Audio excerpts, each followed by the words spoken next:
Studio.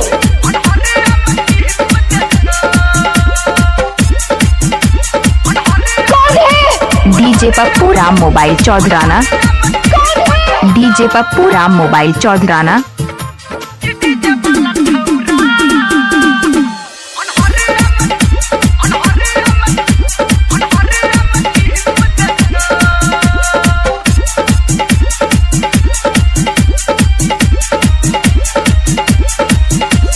होठ में लाली ही कान में बाली, होठ में लाली ही कान में बाली, केस में नहीं रिबन क्लिप दतो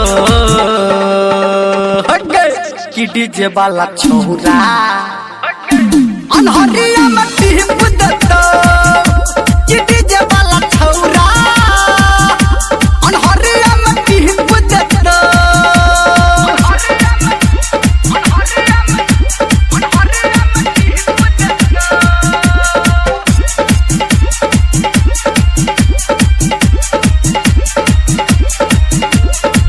हेलो, के बजै छी? डीजे पप्पू राम। की हाल चाल है?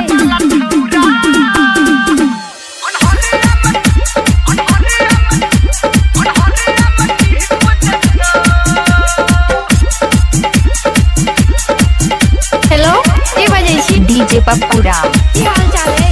रहले नहीं छोट पतर की भेला तू जवान गया, टाइट सूट साट में छौरी लबही की तू जान गया। रहला नहीं तू छोट पतर की भेला तू जवान गया, टाइट सूट साट में छौरी लबही की तू जान गया। एगो क्रीम संगे लजली दतो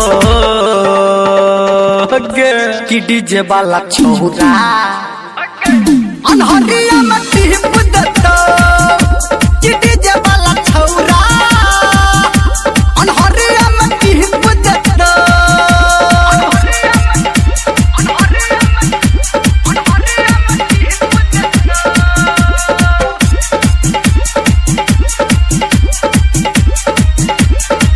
प्रोप्राइटर गुड्डू भाई जी।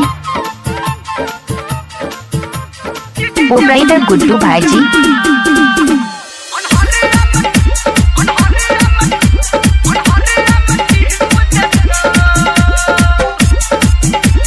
अभी आप सुन रहे हैं सावरिया म्यूजिक। माजा मार के छोड़ दतोगे छौरा कनिए काल में,